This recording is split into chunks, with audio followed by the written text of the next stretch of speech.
We'll hear argument this morning in Case 16-402, Carpenter versus United States. Before we commence, though, I'd like to advise counsel that I'll provide an additional 10 minutes of them to their argument time. I don't think you'll have trouble filling it. Mr. WESSLER.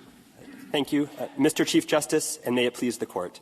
At issue in this case is the government's warrantless collection of 127 days of petitioner's cell site location information, revealing his locations, movements, and associations over a long period. As in Jones, the collection of this information is a search, as it disturbs people's long-standing practical expectation that their longer-term movements in public and private spaces will remain private. So what is the rule that you want us to adopt in this case, assuming that we keep Miller and Smith versus Maryland on the books? The rule we seek is that longer-term periods or aggregations of cell site location information is a search and requires a warrant. We are not asking the Court to overturn those older cases. We think that the lesson to be drawn from Riley and Jones and Kylo is that any extension of pre-digital precedents to these kinds of digital data must rest on their own bottom. How would you distinguish Miller? Miller involved more limited records. Certainly they could reveal some sensitive information, but more limited records, and as this Court held, they were voluntarily conveyed, and that they were created by the passing of negotiable instruments into the stream of commerce to transfer funds.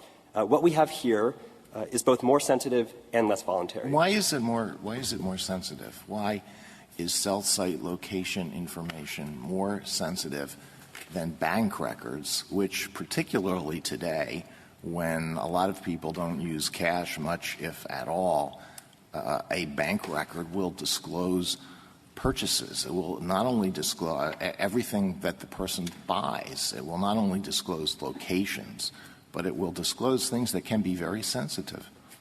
I absolutely agree, Justice Alito, that the information in bank records can be quite sensitive. But what it cannot do is chart a minute-by-minute account of a person's locations and movements and associations over a long period, regardless of what the person is doing at any given moment. Yeah, I understand that. But why is that more sensitive than bank records that show, for example, periodicals to which a person subscribes, or hotels where a person has stayed, or entertainment establishments that a person has visited, and all sorts of other things. Particularly because the information in the bank records that Justice Alito referred to are not publicly known. Your whereabouts are publicly known. People can see you. Surveillance officers can follow you. It seems to me that this is much less private than the case that Justice Alito is discussing. Well, I don't agree, Your Honor, for the following reason. When a person is engaged in a financial transaction, passing a check, a negotiable instrument, that's an interpersonal transaction where a person has full knowledge that they are putting something into the stream of commerce to transfer funds directed at their bank. As the 5 concurring justices made clear in Jones, although we may, when we step outside, have a reasonable expectation that someone may see where we go on a short period, nobody has expected in a free society that our longer-term locations will be aggregated and tracked in the way that they can be here. Emphasizing longer term. Yes, I was going to ask about that. Now, suppose what was sought here was the CSLI information for the day of each robbery, just one day, the day of each robbery. Does that qualify as short-term in your view that would not violate the Fourth Amendment? So, Your Honor, the rule we proposed would be a single 24-hour period, contiguous 24-hour period. Now, the only other court to address this question is the — I'm sorry. In which way are you talking about? What rule? We don't think the Court needs to draw a bright line here to define exactly where the line between short and long term is. But as we pointed out in our reply brief — But Justice Ginsburg is not asking you about 24 hours or anything else. She's asking you about a tower dump. Crime happens at a bank. The teller says or doesn't say that the robber she saw the robber on the phone at some point. Could the police just get a tower dump of the cell site to see who was in that area at that time? Justice Sotomayor, yes. I think that would not be affected at all by this case. That would be quite short-term. So what's the difference between a tower dump and targeting a particular individual? Let's say an anonymous call came in that said John X or John Doe was was the robber. Could the police then say to the telephone company, let me see the records of John Doe for that hour or for that day or whatever the duration of the crime was? Yes, that would be perfectly acceptable. So differentiate that situation. Can we go back to my question? You said 24 hours, roughly. So if there were only one robbery, we could get that information. But now there are how many? 8? So we can't get it for 8, but we can get it for the one? So, Your Honor, we've suggested 24 hours. I think that the most administrable line, if the Court wishes to draw a bright line, would be a single 24-hour period. But this Court could craft other reasonable ways to draw that durational line. If it's reasonable for one robbery, one day, why wouldn't it be reasonable, equally reasonable, for each other robbery? Well, I think the risk is a risk of circumvention of this Court's rule from Jones and of whatever the durational requirement is. With some types of crimes will be quite easy to delineate a certain limited set of days that information might be worth getting. Others will be more difficult. Now, in this case, it doesn't matter to us, actually, where the Court draws that line, because 127 days of data. But the longer term is more corroborative, perhaps, of innocence. Suppose he's in the area every day for 120 days. That's because where he shops and so forth. So whatever. It seems to me that the rule you're proposing might be avoid exculpatory information. Well, Your Honor, we would fully expect that if the government obtained a short period of data that was appeared to be inculpatory, that would provide probable cause for a warrant to gather a much wider amount of data if needed. Or in the pretrial process, the defendant, him or herself, could obtain other records from the carrier and use those as exculpatory evidence. The concern here is with the privacy invasion, which is quite severe over the long term, over these more than 4 months of data. It would help me understand the basis for the 24-hour or however long you want it to be exception. It seems to me if there's going to be protection extended to the information, it has to involve some compromise of the third-party doctrine, and if that is altered, I don't see why it wouldn't also apply to, 1 day of information. So the only other court to address this question is the Supreme Judicial Court of Massachusetts, which drew the line at 6 hours. We have suggested 24 hours because I don't understand. What is the line we're drawing? It seems to me the line is between information to which the authorities have access and information to which they don't. I don't know why we are bothering about a line between 6 hours, 3 weeks, whatever. Well, Your Honor, certainly we would be perfectly happy with a rule from this Court requiring a warrant as a per se matter. What we are trying to advance is a suggestion to the Court that takes into account the rationale of the concurrences in Jones and that accords with people's reasonable expectation that although police could have gathered a limited set or span of past locations traditionally by canvassing witnesses, for example, never has the government had this kind of a time machine that allows them to aggregate a long period of people's movements over time. Well, another thing the government's never had is the ability to go back even for 24 hours and basically test everybody in the whole community or anyone who happened to be there. So I don't know why that isn't a consideration that cuts against preserving 24 hours 2 months ago. The government didn't have the capability of tracking a particular individual or every individual, and they find out later that's the one they want. So I don't understand the coherence of your argument on that point. Well, I do think that a different concern would be raised by the tower dump type situation that Justice Sotomayor posited. That might involve concerns about a dragnet search, sweeping in a large number of innocent people. That's not the same concern, I think, directly before the Court here, which involves— But isn't that the same concern here? And that's why I'm differentiating between incident-related searches and basically dragnet searches when you're looking at what a person is doing over 127, 30, 40, even 24 hours, which is it's not related to any legitimate police need to invade the privacy of a person over a 24-hour period unless there's a suggestion that the crime occurred during that entire 24-hour period. So that's why I asked you, is there a difference between saying if police have cause to believe a crime has been committed, can they ask for records related to that individual crime, even if it happened on one day, a second day, a fourth day, a 10th day, so long as they're limiting their search as related to a criminal activity, as opposed to a dragnet sweep of everybody's intimate details? Because right now, we're only talking about the cell site records, but as I understand it, a cell phone can be pinged in your bedroom. It could be pinged at your doctor's office. It can ping you in the most intimate details of your life, presumably at some point even in a dressing room as you're undressing. So I am not beyond the belief that someday a provider could turn on my cell phone and listen to my conversations. So I'm not sure where your 24-hour rule comes from.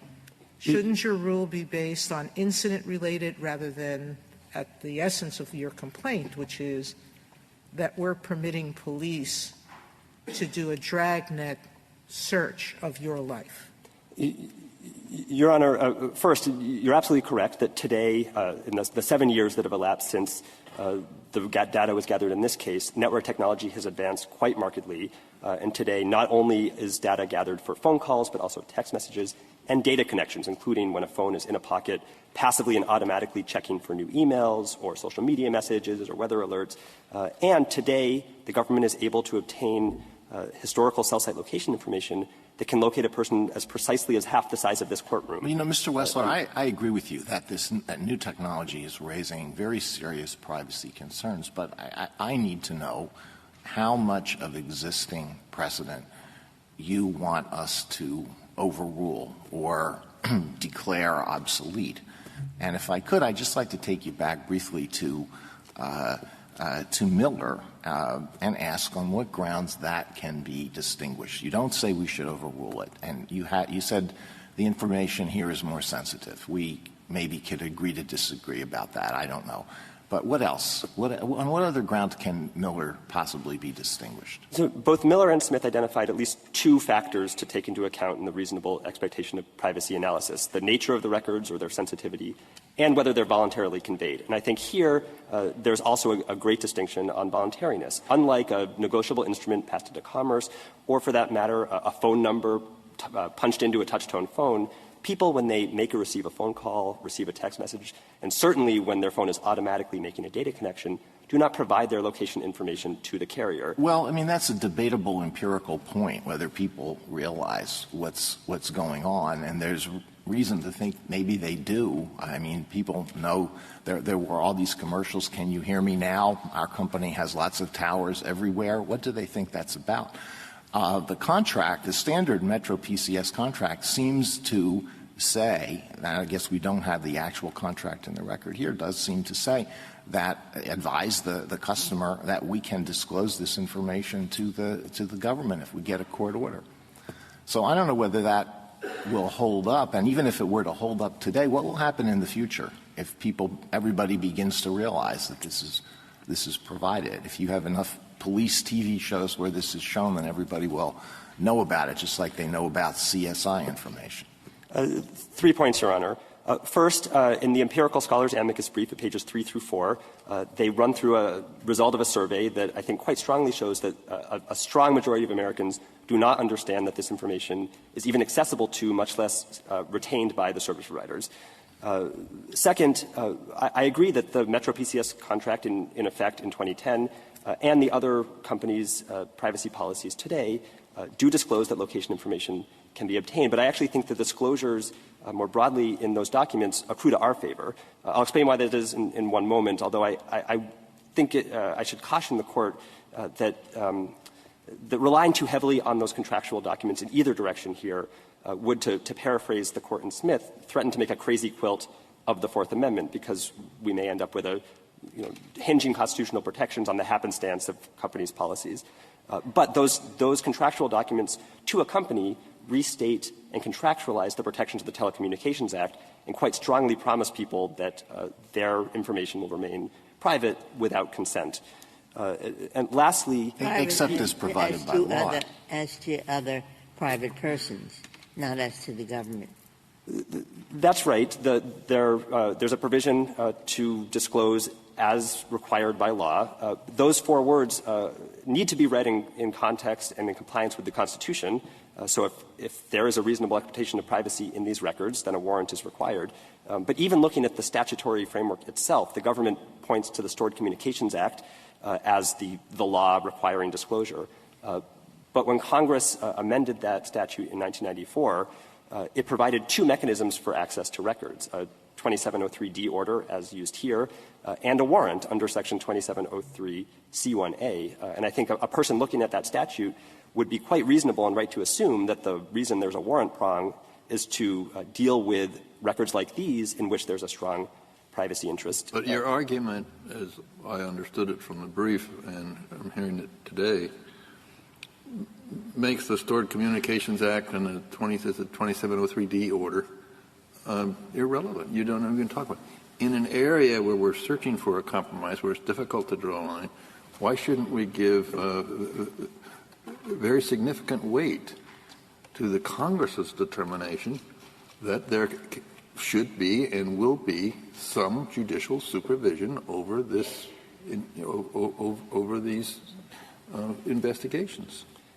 Justice Kennedy, Congress enacted the Stored Communications Act in 1986 and amended it in relevant part in 1994. 0.3% of Americans had cell phones in 1986, only 9% in 1994. There were about 18,000 cell towers in 1994. Today there are over 300,000.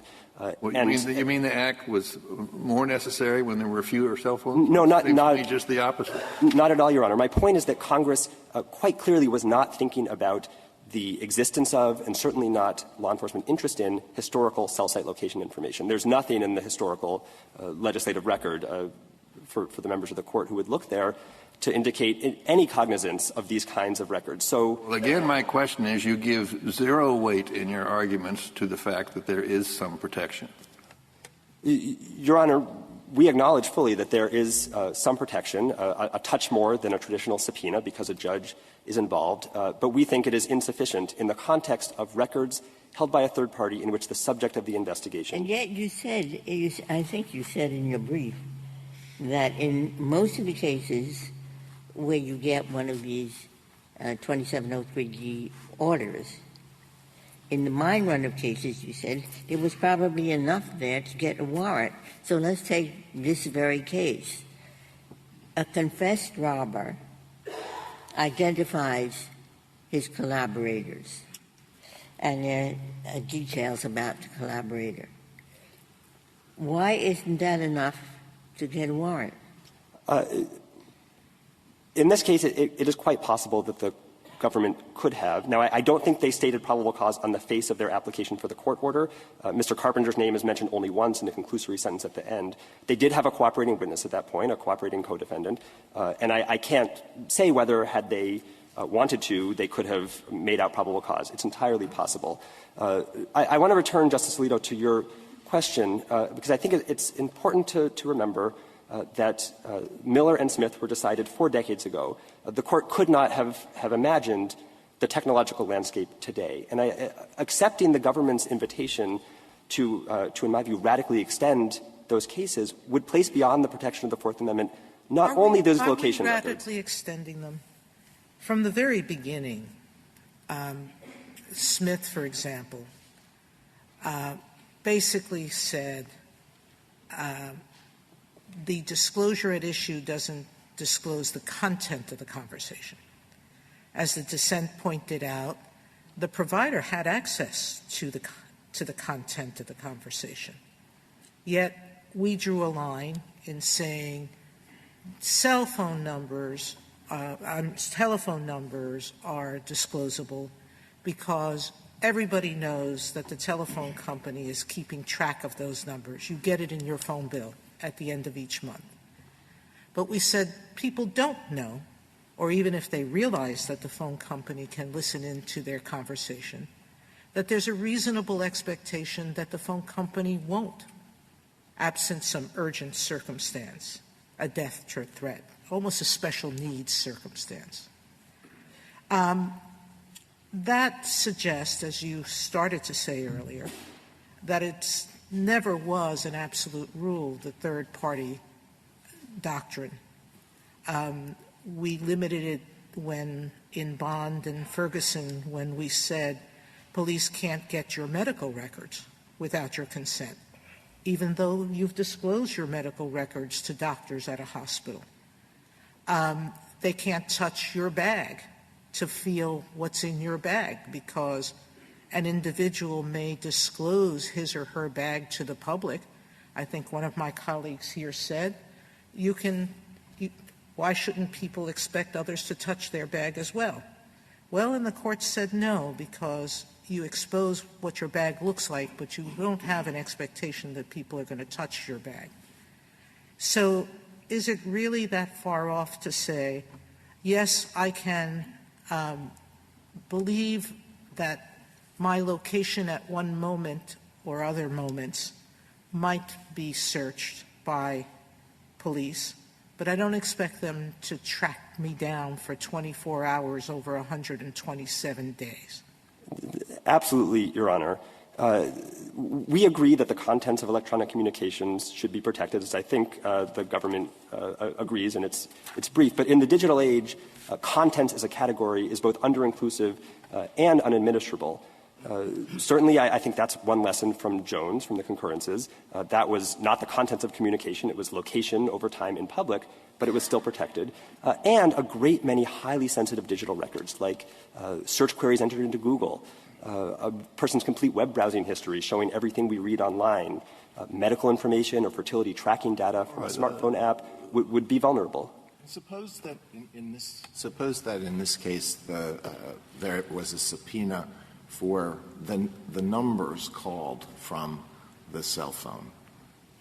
Would there be a problem with that, in your opinion? No, Your Honor. I think that would fall squarely within the rule of Smith. It would certainly be more voluntary, and I think we can disagree, but I think less sensitive.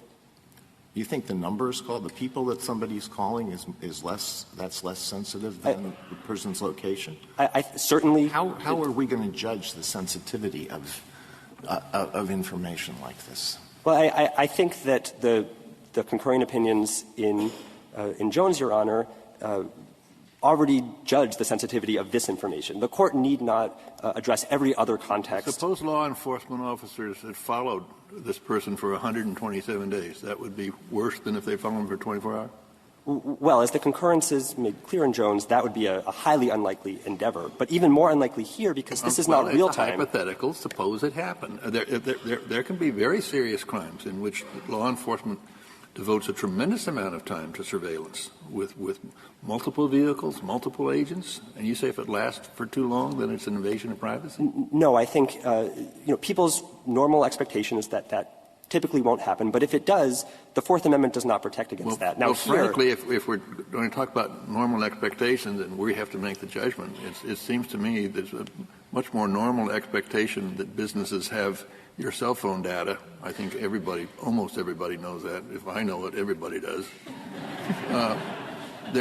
But I don't think there's an expectation that people are following you for 127 days. Well, I agree, which but is my hypothetical. Well, I agree, Your Honor, but I think that the concurrences in Jones laid out an analysis of why there's a difference between using technology to make that tailing possible in every case as opposed to the very rare circumstance where it might happen. But here it's even a step more removed. Here, never could police have decided today to track me 24 hours a day, 7 days a week, 5 months ago. That is a categorically new power that is made possible by these perfect tracking devices that 95% of Americans carry in their pockets. Mr. WESSLER, can I ask you about your understanding of the state of the technology now? As the government represents in its briefs, and it has those pictures in its briefs, suggesting that that the information that's gleaned from this is very, it's sort of general, it's vague. It doesn't pinpoint exactly where you are, and in order to make effective use of it, it has to be combined with many other pieces of information. And, A, do you agree with that? But B, what is your view of the relevance of the fact that information may not be useful in itself, but may be useful in combination with other information? Does that make a difference?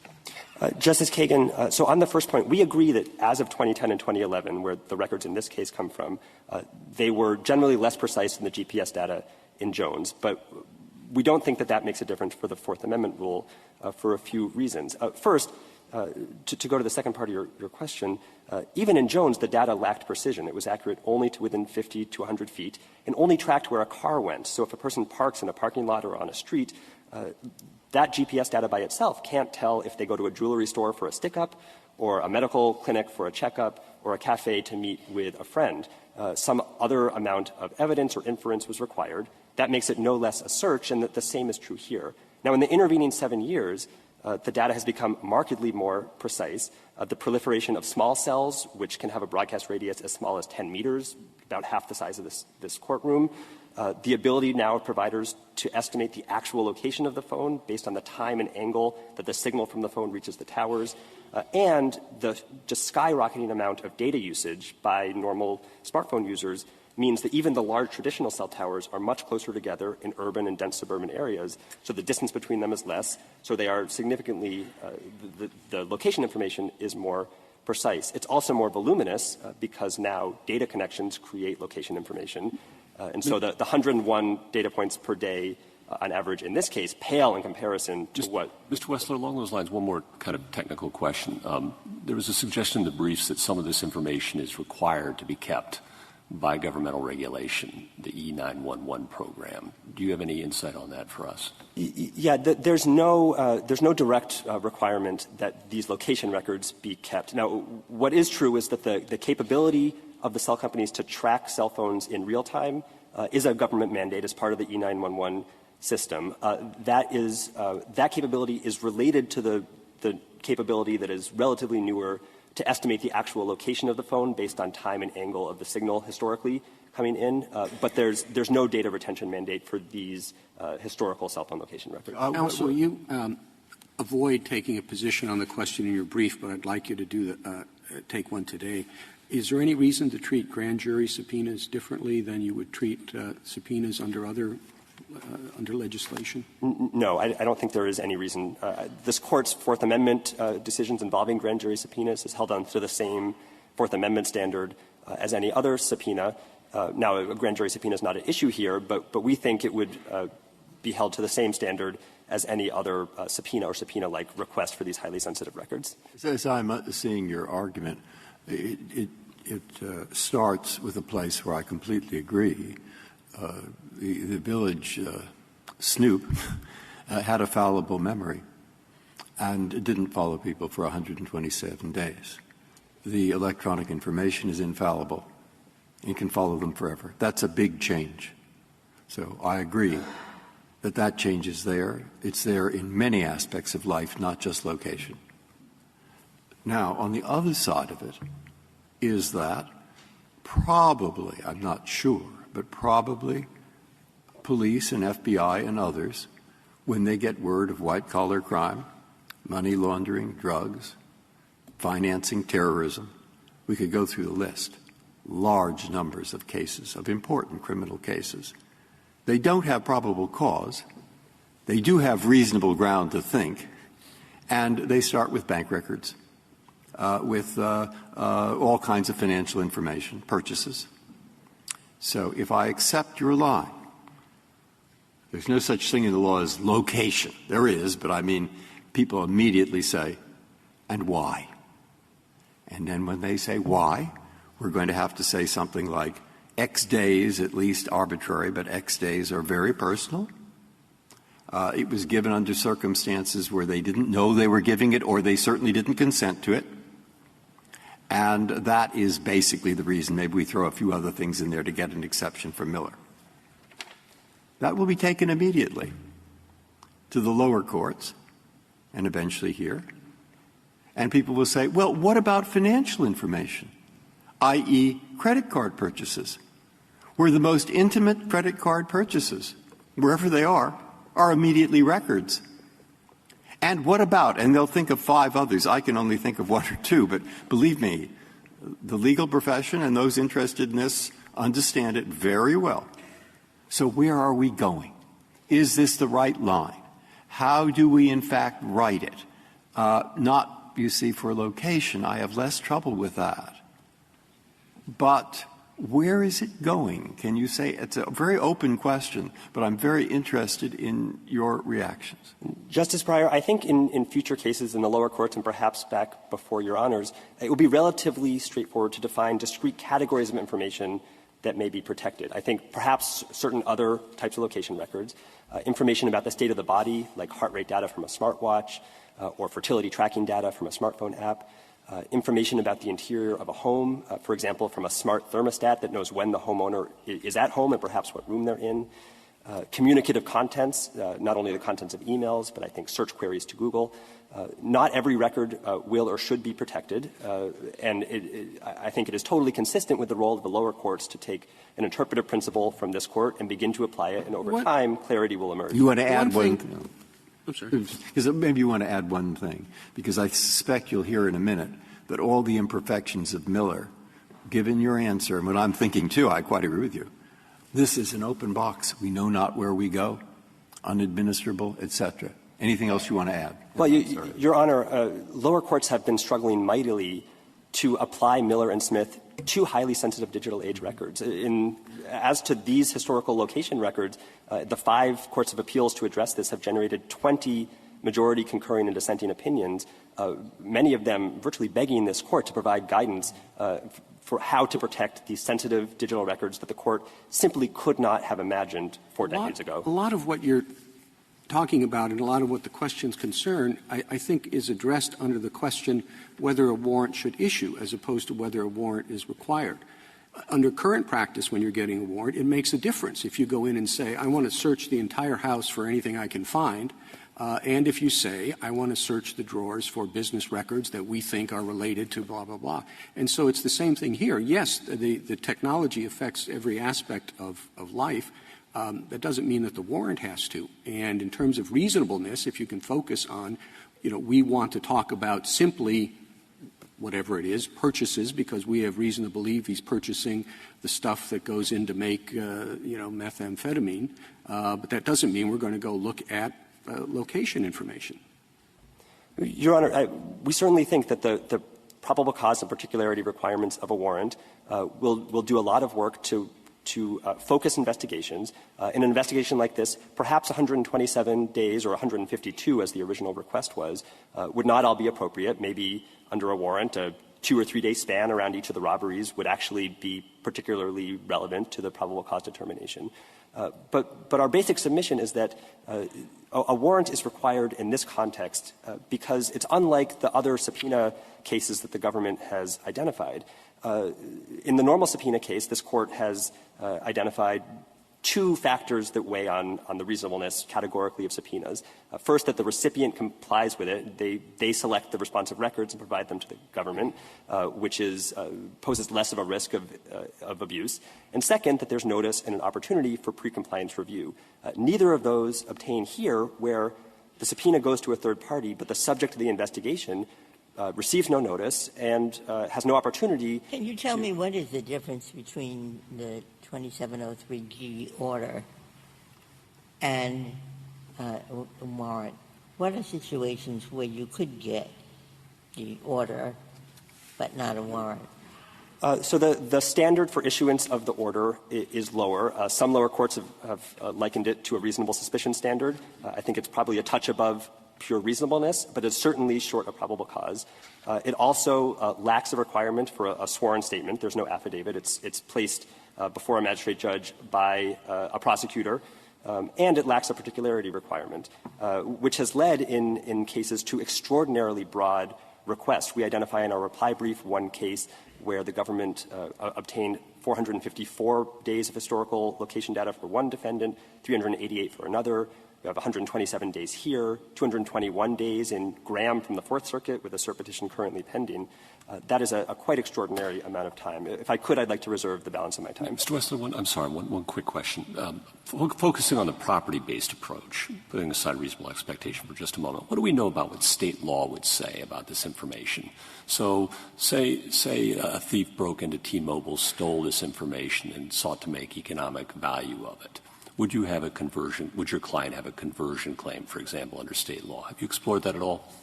So I think it's possible, and I think conversion is the closest sort of tort analog to what we have here.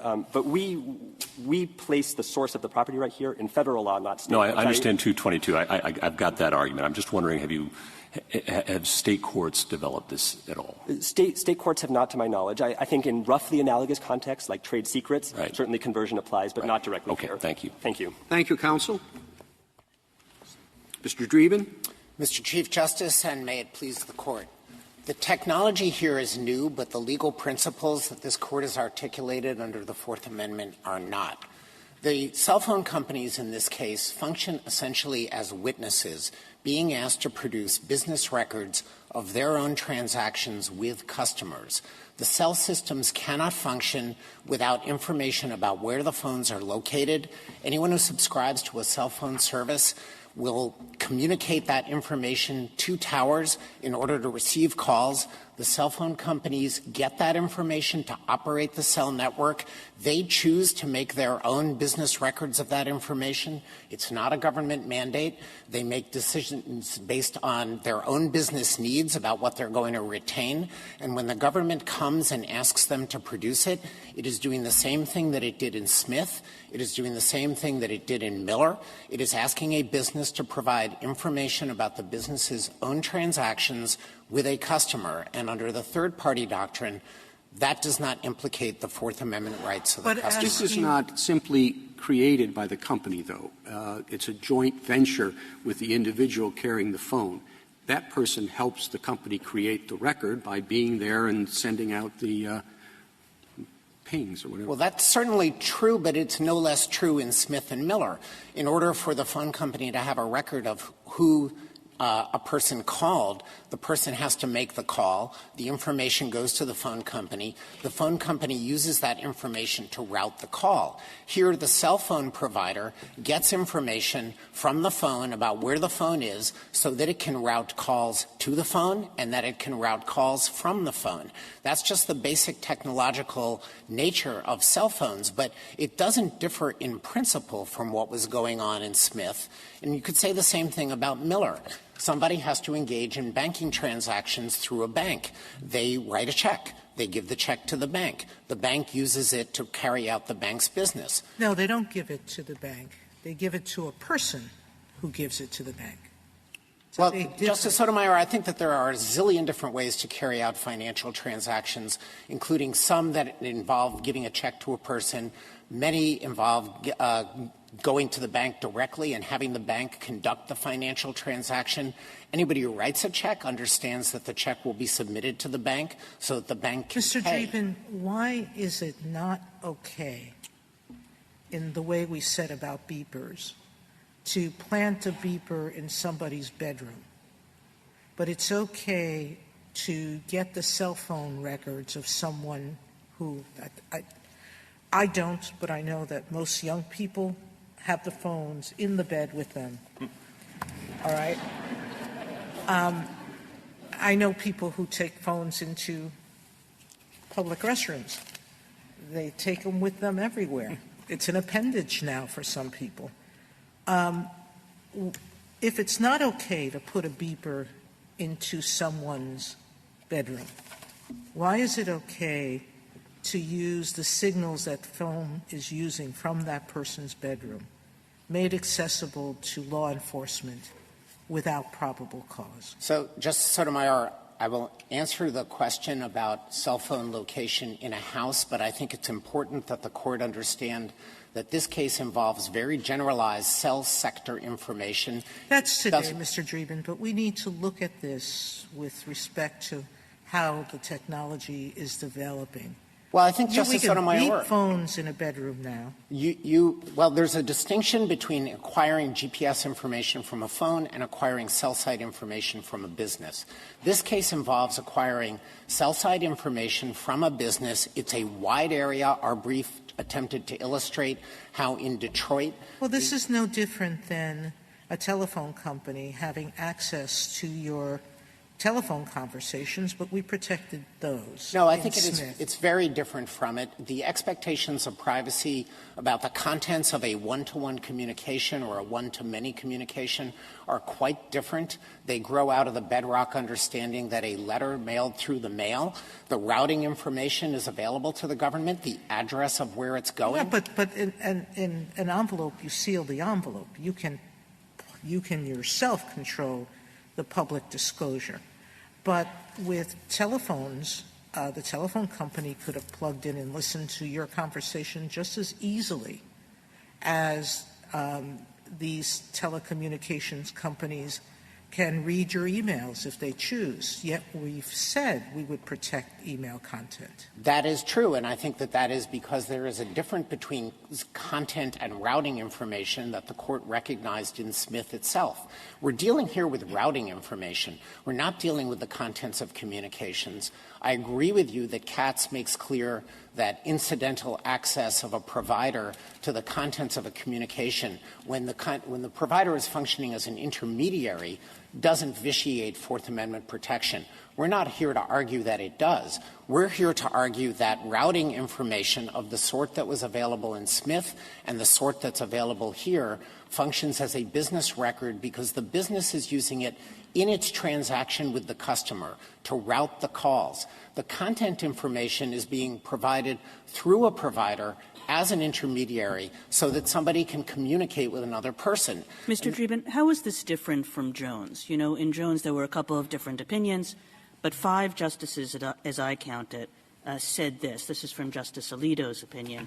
Society's expectation has been that law enforcement and others would not, and indeed in the main simply cannot, monitor and catalog every single movement of an individual's there with a car for a long period. So how is it different from that? I think it's fundamentally different, Justice Kagan, because this involves acquiring the business records of a provider which has determined to keep these records of the cell site information. Jones involved government surveillance. It involved attaching a GPS device to the car. 5 members of the Court regarded that as a trespassory search. 5 other members of the Court were prepared to analyze that under reasonable expectations of privacy. But in both cases, it was direct surveillance of the suspect in the crime. So the question is why that should make more of a difference than the obvious similarity between this case and Jones. And the obvious similarity is that in both cases you have reliance on a new technology that allows for 24/7 tracking. Now, you're exactly right. There were different means. But in both cases, you have a new technology that allows for 24/7 tracking, and a conclusion by a number of justices in Jones that that was an altogether new and different thing that did intrude on people's expectations of who would be watching them when. So the people who are watching in this case are the phone companies because people have decided to sign up for cellular service in which it is a necessity of the service that your phone communicate with the tower and a business record is generated. People who dial phone numbers on calls know that they're being routed through a cell phone or a landline provider. Those records can be made available to the government. They can be made available for quite extensive periods of time. I think in many ways it's far more revealing to know who a person is calling than to know the generalized cell sector where their phone is located. The cell site information doesn't tell you the person was with the phone. It doesn't tell you. Mr. Dreeben, what do you do with the survey mentioned by your opposing colleague that says that most Americans, I still think, want to avoid Big Brother? They want to avoid the concept that government will be able to see and locate you anywhere you are at any point in time. Do you really believe that people expect that the government will be able to do that without probable cause and a warrant? The Constitution protects the rights of people to be secure. Isn't it a fundamental concept, don't you think, that would include the government searching for information about your location every second of the day? So in instances like this, Justice Sotomayor, involving rapidly changing technology and privacy expectations that are being measured here by surveys, the proper body to address that is Congress. And Congress has been active in this area. This is not an instance of political failure. Well, the question is, was it the fact that Congress recognized how sensitive this information is quite laudatory. But did it understand the measure of the constitutional requirement of what protections should be given to that? I mean, I can defer to Congress's understanding of the privacy needs, but does that create an obligation for me to defer to their judgment of what protections the Constitution requires? Constitution has always said government can't intrude except in some carefully defined situations, special needs being foremost among them. Can't intrude on those privacy interests without a warrant. We're not saying they can't ever. They've just got to have articulable facts based on reliable information, sworn to in an affidavit, that can provide probable cause to believe that this individual is involved in criminal activity. That's not a new standard. That's an old standard. But the new standard here would be saying that the business records of a third party, when acquired by the government, constitute a search. Well, we have said, you know, we have made exceptions all the time. Ferguson, Bond, even in creating Smith and Miller, we created an exception. People disclose the content of telephone calls to third parties. But we said the government can't intrude without a warrant in that situation. I think there was a well-developed framework at the time of Smith and Miller that the court applied to Smith and Miller. And it basically says, in our society, if you communicate information to a third person, the public has an interest in that person's witnessing of what they heard or what they said, and it can acquire it through means short of a warrant. That was the basic framework that led the court in Katz to conclude that what you maintain privately in your house or in the content of your phone calls requires special process. Mr. Dreeben, I'd like to drill down on that and return to Justice Kagan's question. You know, the facts here wind up looking a lot like Jones. And one thing Jones taught us is, and reminded us really, is that the property-based approach to privacy also has to be considered, not just the reasonable expectation approach. So if we put aside the reasonable expectation approach for just a moment, Katz, Miller, Smith, and ask, what is the property right here? Let's say there is a property right. Let's say I have a property right in the conversion case I posited with your colleague, so that if someone were to steal my location information from T-Mobile, I'd have a conversion claim, for example, against them for the economic value that was stolen. Wouldn't that, therefore, be a search of my paper or effect under the property-based approach approved and reminded us in Jones? I suppose that if you are insisting that I acknowledge that it's a property right, some consequences are going to follow from that. Okay. I don't think you can, let's stick with my hypothetical, counsel, okay? I know you don't like it. I got that. But let's say that, in fact, that I've got positive law that indicates it is a property right. Would you therefore agree that that's a search of my paper in effect? I wouldn't, and why not? Because it's not your paper or your effect. If property law says it is, Well, I don't think property law does say that it is, and I think that's fighting the hypothetical, counsel. And I know I didn't like hypotheticals too when I was a lawyer sometime, but I'm asking you to stick with my hypothetical. Justice Gorsuch, I think that the problem with the hypothetical is that it creates a property interest out of transfers of information. Please, could you stick with my hypothetical, and then you can tell me why it's wrong. All right. Under my hypothetical, you have a property right in this information. Would it be a search of my paper in effect? Yes or no?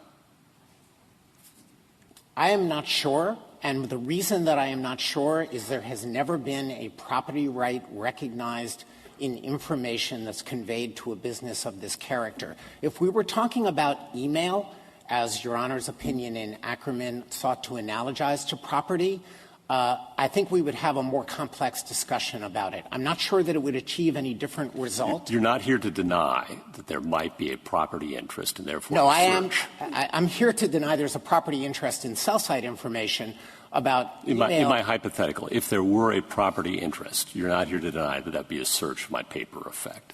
I'm not here to concede it either. Okay. And the reason that I can't concede it is it's a property right that resembles no property right that's existed. Yeah, Mr. Dreeben, along those lines, I was trying to think of an example of a situation in which a person would have a property right in information that the person doesn't ask a third party to create. The person can't force the third party to create it or to gather it. The person can't prevent the company from gathering it. The person can't force the company to destroy it. The person can't prevent the company from destroying it. And according to Petitioner, the customer doesn't even have a right to get the information. So, Justice Alito, those are a lot of good reasons on why this should not be recognized as a property interest. I can't think of anything that would be characterized as a property interest with those traits, and it would be really a watershed change in the law to treat transferred information as property. What does Section 222 do other than declare this customer proprietary network information that the carrier cannot disclose? It does that in conjunction with a provision that it shall be disclosed as required by law. But let me ask you that. So the government can acknowledge a property right, but then strip it of any Fourth Amendment protection. Is that the government's position? No, but I think so could we also say maybe that they also get this property right subject to having a non-Article III judge decide the case, or a quartering of troops in your home? Could we strip your property interests of all constitutional protection? Well, those are pretty far afield. I think what's going on here is that Congress has set up a regime to protect privacy interests in information. I think this is also an illustration of why this Court does not have to leap ahead with the Fourth Amendment to constitutionalize interests in property. And Congress has calibrated under what circumstances that privacy interest shall be protected. It yields in the face of legal statutes that Congress has also passed. But does Congress's determination also yield in the face of the Fourth Amendment? It does not. It does not. The Fourth Amendment is trumped by the statute. But what interests the statute creates? In the government's view. Is that right? The statute trumps the Fourth Amendment? I think I said the opposite. Oh, good. All right. I think we're on common ground that the Fourth Amendment controls, not what the statute says with respect to the disclosure of the information. The Fourth Amendment applies once the Court has identified what interests the statute creates. Right. The statute creates customer proprietary information in Section 222, and then the Fourth Amendment will determine when it can be revealed, right? No. The statute actually Why does the statute control the Constitution? I think you are saying the statute controls the Constitution. No, I think that the interests that the statute creates have to be looked at as a whole. And this Court has been very careful to the bitter with the sweet. Yeah, I know the Court has rejected that in the due process context, but here we are looking at what interests Congress has sought to protect. So why couldn't Congress also say you don't get an Article III judge to determine this issue? That seems so non-germane to what Congress was trying to do. In Section 222, what Congress was trying to do is to say, look, the companies are collecting a large amount of information. We recognize that there are privacy interests in this. We want to give recognition to those privacy interests. We do not want to hamper legitimate law enforcement. So Mr. Dreeben, I would read the phrase customer proprietary information to mean that it is proprietary to the cell phone company, and therefore not to the customer. It's customer information, but it's proprietary information about the cell phone company, because if you got that information in the aggregate, you could tell a lot about the company's operation. I assume that kind of information would be available to the FCC, and so if the FCC obtained it, they would have to treat it as proprietary information of the company. Justice Am Alito, I wrong in that? I'm not sure that that is the way that Congress intended it, but I think that what is significant is not the label, but what actual underlying rights were created. Well, if it were proprietary to the customer, in what sense is it proprietary to the customer, since it has all of those attributes that I mentioned? That's precisely my point. As a label to indicate that Congress wanted to show some respect for privacy interests when people interact with telecommunications companies, it provided certain nondisclosure rules. It also made clear that Could the government say to telecommunications providers, you cannot use this kind of information? You can't keep it. Yes, I'm sure that in regulating the telephone companies, there'd be a broad range. So what's the difference between that and saying, if you want to create this information, you are taking this information from customers, and it's the customer's information. You can't disclose it without the customer saying yay or nay. Isn't that what Congress did? No, because Congress provided that it shall be disclosed as required by law, and the same Congress that passed. Then you're begging the question, which is Justice Gorsuch's question, which is what does the law, the Fourth Amendment, require in those circumstances? So this Court has You're saying Congress can set the level of what the Constitution requires, but I don't know that that's true. Well, I think it's definitely not true. This Court is the arbiter of the Fourth Amendment, but it has already decided that question. It has decided two things. One, under the third-party doctrine, business information that is obtained from a company in the ordinary course of its business is not a search of the customer. Is it the third party's information when Congress says it's customer information? Well, Congress can say a lot of things, and I think that the important thing that this Court has said as a corollary to my point about what the third-party doctrine is the Court has made clear that state laws that provide additional enhanced privacy protection do not alter Fourth Amendment baselines. It said that in Greenwood. It said that in Moore. It said it most recently in Kwan, where it confronted a claim that the Stored Communications Act, the same law that's at issue here, created some sort of an expectation of privacy above and beyond what the Fourth Amendment required. And the Court said, we don't measure Fourth Amendment rules about privacy expectations in text messaging by what Congress has provided in the context of the Stored Communications Act. And I think it, in fact, illustrates that Congress's efforts to provide enhanced protection above and beyond what the Fourth Amendment requires do not alter the content of the Fourth Amendment. Mr. Dreeben, Justice Breyer? I just want your reaction to what I asked the other side. I agree with you that the law is, at the moment, third-party information is third-party, with a few exceptions. But it may be that here another exception should exist for the reason that the technology, since the time those cases has changed dramatically to the point where you get the cell phone information, the tower information, and put it together in a way that tracks a person's movement for 274 days or whatever, is an unreasonable thing for the government to do. Assume that's so. Now, one thing that is bothering me about that line is what I said before. I would like your reaction as to how to draw such a line, if we draw it. So I don't think because there are other things. Now, I'll be very specific about the through. I said, and I didn't have much basis in your brief for saying it, and is it true, that it's quite frequent, or at least not abnormal, for the government, when faced with reason to believe that there are securities violations, white-collar crime violations, terrorism financing violations, all kinds of things like that, that they do go to banks. And they do ask for purchase information or to the credit card companies, et cetera, without a warrant, just reasonable. Now, therefore, you don't want that interfered with. No. No, but it may not worry you so much that they can't track a person's physical, which is like his body, where it is, and the technology's changed dramatically there. So maybe it's an unfair question to ask you. Well, but how would you draw that line? Because that's the problem that's... I'm not going to draw How would you like to lose? I do not think that...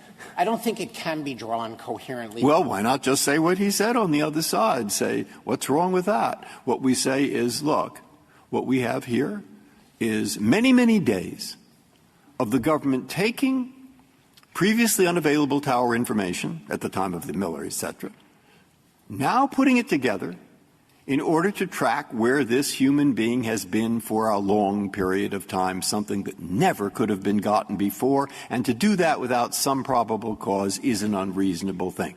What's wrong with that? As an exception, wedded on to the basic rule. It doesn't have a coherent principle that will explain why a similar rule shouldn't be applied to credit card records or debit card records or records of one's travel through Uber or through a myriad of other kinds of digital records that are created. Well, maybe it does have a principle. Maybe the principle is that look at the exception they've made for diagnostic hospital records. That is an exception, and it has to do with physical bodies, and it has to do with the private information related to those physical bodies. And here, if in fact there are similar things in similar circumstances of highly private information, you draw several factors there, and you have it over here. If you had the similar thing, all those factors are met in these other cases, so be it. So, Justice Breyer, there is a significant difference between the kinds of cases you're talking about involving direct governmental searching activity and governmental acquisition of information from businesses. The government is not monitoring the movements of this person by attaching a device to their person or by surveilling them, an issue that I think itself raises difficult questions since it does not appear the petitioner objects to tailing somebody in multiple cars even over 127 days. What we're talking about here is the distinction between the government going and getting information from an individual and the government going to a business and asking the business to serve as a witness. And I think Your Honor's point about how investigations proceed is exactly right. What the government does at the early stages of an investigation is reach out to third parties because it may not have enough information about whether a crime has been committed or whether a particular individual is culpable for that crime. It goes to third-party providers who have information that allows them to narrow the field to find out what's going on. If there's a shooting into a house, someone's killed, and witnesses say the shooter was running away with a cell phone, and the police ask the company to release all information about cell phones in that area, you don't have to go to the get a 2703D order. No, we do have to get a 2703D order, and in fact, we use that. You do even for yes. a blanket search. Well, I think what Justice Sotomayor described earlier is getting tower information. We used exactly that technique when a bullet was fired through the window of a federal judge in Florida, and the government did not have a clear idea of who the suspects would be.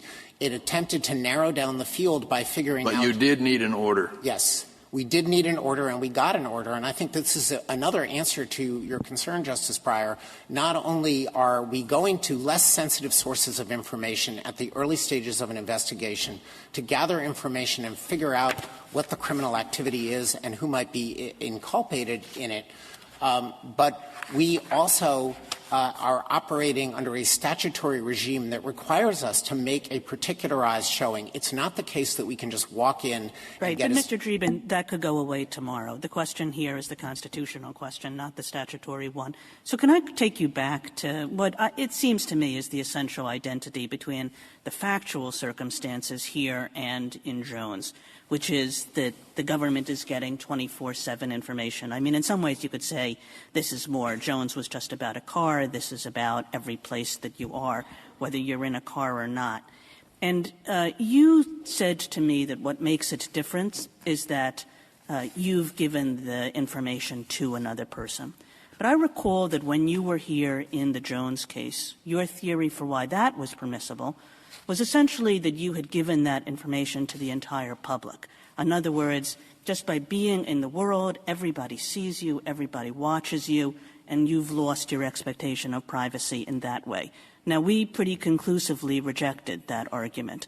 Why is it different when it's giving it to one person, the same information, this 24/7 tracking, than we said it was when you give it to the entire world? So I think that it is fundamentally different in the means that we chose to employ in Jones versus this case. And it's also different in what information we're acquiring. We did not acquire, in this case, 24/7 tracking of the precise movements of an individual everywhere he went. We acquired information of the cell tower where a call started. But let's assume you could. Let's assume Mr. WESSLER is right, that the technology keeps on getting better and better, more and more precise. It's not 10 football fields anymore. It's half of this courtroom. Next month, it may be an eighth of this courtroom.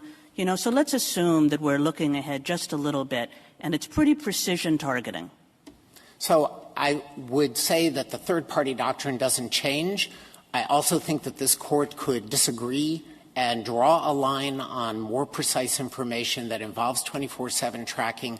This information is just simply far more similar to what was going on in the Smith case, where we got dialed phone numbers that would reveal a much more precise location, where the dialed phone number came from, and the person that was being spoken to.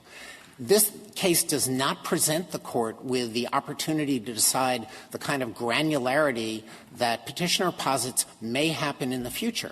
And if it does happen in the future, would it be permissible for the government to ask a cell phone company for lifetime information? Not under the current statutory regime. No, under your view of the Constitution. I think it would be highly questionable under the Constitution, and here's why. Providers, which are hardly shy about asserting Fourth Amendment rights, have protections against unduly broad subpoenas that this Court has recognized in a line of cases summed up in Donovan versus Lone Steer and summarized in our brief. There has to be a showing. Where's the line? There has to be a showing of relevance. There has to be a showing of congressional authorization. There has to be a showing of specificity.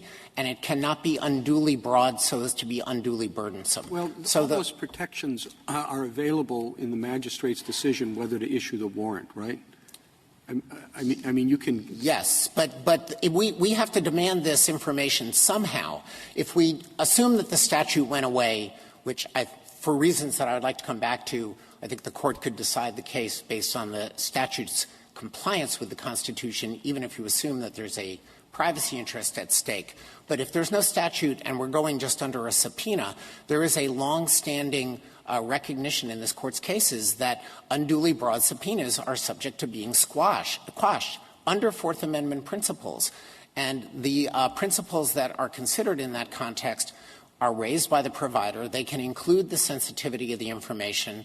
This Court, in footnote 6 of the Miller decision, expressly said, look, we understand there's a lot of sensitive banking information that's going on here.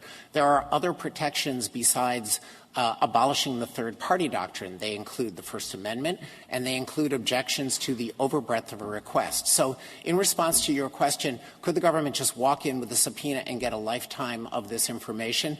No, I don't think that we could, and I do not think that we would. We are still limited by basic Fourth Amendment principles that apply even to subpoenas where there's not additional statutory protection. Yeah, Mr. Dreeben, in order to understand the issue here and to see the difference between this case and Jones, isn't it necessary to go back to old Supreme Court cases that explain how the Fourth Amendment applies to a subpoena. Asking a party or ordering a party to produce documents is not a search in the literal sense of the word, nor is it a seizure in the literal sense of the word. But cases going back to Boyd and Hale versus Hinkle, old cases, say that it's a constructive search. But in the situation where there's this constructive search, the Fourth Amendment standards that apply to a literal search, what the Court called an actual search, are different. Isn't that so? It's a fundamentally different framework. It is a completely different framework because of both a lesser degree of intrusion, because the government is not going in itself and conducting search activity, and because there's an opportunity for pre-compliance judicial review. Maybe you've got the answer to right there. You say, how do we distinguish this case from all the cases where you wanted to get the commercial information? In respect to the commercial information, banking and, all the things for white-collar crime, it's commercial information. And you have the subpoenas, and you perhaps have the protections there that you were talking about here. But this is highly personal information. On a line, you say it's somewhat closer to the diagnostic testing than it is to purely commercial information. Now, I can imagine writing a paragraph like that and saying leaving the other for the future. Does that work? No. No, I know you'd say no, but I need to know the reason. Well, the basic principle here in the Fourth Amendment is how the government acquires information matters, not the sensitivity of the information. I have to disagree, Justice Breyer, that medical information is given heightened protection under the Fourth Amendment. But the diagnostic test of the hospital. Well, no. The Ferguson case, which I think you're referring to, involved a compelled search by the government, a urine test that the Court assumed was given without informed consent. So it was a government search by government hospital personnel that acquired the urine for law enforcement purposes. That's the government search. I think this also answers Justice Sotomayor's question about acquiring GPS information under E911 from a handset. The government reaches into the phone, pulls out information. That, I would concede, is a search. What we're doing here is not going to the individual and extracting information from him. We're getting information from a third-party provider, relying on the line of cases that Justice Alito alluded to that allow us to use subpoenas. But, Mr. Dreeben, that line of cases was developed in a period in which third parties did not have this kind of information. Not this kind specifically, Justice Kagan, but in the dissenting opinion in Smith, Justice Stewart warned that you're getting incredibly intimate information when you get the phone numbers of people who you have called. And I would submit that if the Court thinks about it, the information you get if you know who you are calling and the inferences you can draw about what kinds of conversations people are having are extremely sensitive with dial but if phone I numbers. understand what you're saying, you're basically saying, well, because the government is going to a third party here and doing it by subpoena, it doesn't matter how sensitive the information is. It doesn't matter whether there's really a lack of voluntariness on the individual's part in terms of conveying that information to the third party. And we could go on, and we could give, other factors that you might think in a sensible world would matter to this question. And you're saying that all of that is trumped by the fact that the government is doing this by subpoena rather than by setting up its own cell towers. Well, I don't think I did say that, Justice Kagan, because there is an element here of voluntariness in deciding to contract with a cell company, just like there's an element of voluntariness in getting a landline phone and making calls, and there's an element of voluntariness in signing up for a bank account and using a debit card to purchase everything in your life. That sounds inconsistent with our decision in Riley, though, which emphasized that you really don't have a choice these days if you want to have a cell phone. Well, not in a practical sense. I agree with you, Chief Justice Roberts, that Riley did point out that cell phones were necessities. The dissents in Smith and Miller pointed out that a private telephone has become a necessity of business and personal life, and a bank account is a necessity of carrying out financial transactions. The fact that even what you do, bringing up Riley, but the distinction you made between, you say, it's the means that the government is using we must be concerned about, not the information it obtains. But in Riley, it was the most traditional means. It it was a search incident to an arrest. Yes, it was a search, and I think that that's the key point. The court in footnote 1 of Riley actually reserved whether acquiring aggregated information through other means would be subject to a different Fourth Amendment analysis. Mr. Dreeben, it seems like your whole argument boils down to if we get it from a third party, we're okay, regardless of property interests, regardless of anything else. But how does that fit with the original understanding of the Constitution and writs of assistance? John Adams said one of the reasons for the war was the use by the government of third parties to obtain information, force them to help as their snitches and snoops. Why isn't this argument exactly what the framers were concerned about? Well, I think that those were writs that allowed people acting under governmental power to enter any place they wanted to search for anything that they wanted. Isn't that exactly your argument here, that so long as a third party is involved, we can get anything we want? Well, I think the search is being carried out under a writ of assistance by a government agent operating under government authority, whereas here, if there's a search in the acquisition of cell site information, then it's the cell site company that is acquiring that information without governmental instigation, without governmental The subpoena agency. being, though, the equivalent of the writ of assistance. Oh, I don't think a subpoena is an equivalent of a writ of assistance. A writ of assistance allowed the agent to go into any house, to rip open anything, looking for contraband. And you no can subpoena limitations. anything that any company has anywhere in the globe, regardless of any property rights, regardless of any privacy interests, simply because it's a third party. So I think that, as Justice Alito was explaining, there is a traditional understanding that dates back to the time of the founding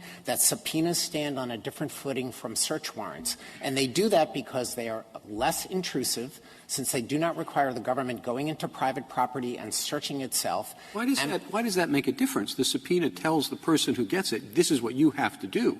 Well, I think why is that less intrusive? The whole question is whether the information is accessible to the government. So I think most basically it makes a difference because this Court's cases have said so from time immemorial. And the reason why it has said so is that if I go into your house to search, I will expose a great deal of additional information to government view beyond what is sought by the terms of an authorization. And so if I could just complete the answer. The difference here is that the government is operating under court supervision with an order that provides particularity. It provides the interposition of a neutral magistrate between the government and the acquisition of information. And it does require a showing that is less than probable cause, but is above what a traditional subpoena requires. So even if the Court does think that there is a search here, Congress has properly, in our view, calibrated the balancing of interests, and the Court should affirm it as a constitutionally reasonable order. Thank you, counsel. 4 minutes, Mr. WESSLER. Thank you, Mr. Chief Justice. If I could begin, I have several points, but to begin on that subpoena point, and Justice Alito, to your question about the historical pedigree of the subpoena doctrine, I think this Court made absolutely clear in Riley that the historical pedigree of older Fourth Amendment doctrines does not automatically determine the outcome in the digital age. And as you yourself, Your Honor, recognized in your concurrence there, the search incident to arrest doctrine had its origins at least a century before the framing of the Fourth Amendment, and yet it yielded to a new understanding. And I think that That's certainly true, but you want to this would be revolutionary to fundamentally change the understanding of the application of the Fourth Amendment to subpoenas. Do you want us to do that? Well, I don't think it's revolutionary at all, and I think the reason that is the government's concession, as I hear it, that the contents of electronic communications should be protected. Once we recognize that there's an exception for the contents of emails, we've already acknowledged that the subpoena doctrine can't stand in its most severe form. And if the contents of emails are to be protected, it's not because they're sealed in transit, as Justice Sotomayor, you pointed out. They're unlike, in a fundamental way, the paper letters at issue in 1877 in Ex parte Jackson. They are actually accessible to and accessed by the service providers, as the government has argued in other cases, including the Microsoft case to be heard later this term. So if they're to be protected, it's because of their sensitivity and because of people's long-standing expectation that their communications are highly sensitive and would remain private, and as the concurrences at least recognized in Jones, also highly private and sensitive are these kinds of longer-term location records. Second, I just want to highlight that the government, Mr. Dreeben, as I heard him, conceded that the precision of these records doesn't matter at all to the government's theory here. They could be precise, I take it, to within a single inch, and the fact that a third party has custody of them would, in the government's view, vitiate any expectation of privacy, which we think would be a very destructive rule. Third, this is not an area where the Court should pause and wait for Congress to act. My colleague intimated that in an area of rapidly changing technology, it's appropriate to perhaps abstain and let Congress step in. We are well over 2 decades into the cell phone age. This is an area where, as the Court recognized in Riley, people's use of this technology is well settled and only becoming more pervasive over time. We know the direction. The case is before the Court now, and it is crucial that the Court act. And finally, to the property principles, first, one statutory point, Justice Alito, Section 222C2 actually does give the customer the right to obtain the information. Now, as we pointed out in our brief, the carriers have not reliably complied with that, at least as of several years ago. No, I understand that, but you said in your brief that the companies wouldn't comply. I don't know what the state of play is today. As of a few years ago, the last time I have information, they were not complying. But under Fourth Amendment property principles and property law more generally, it's of course quite common for a property right to be divided between different parties, for the bundle of sticks to be split up.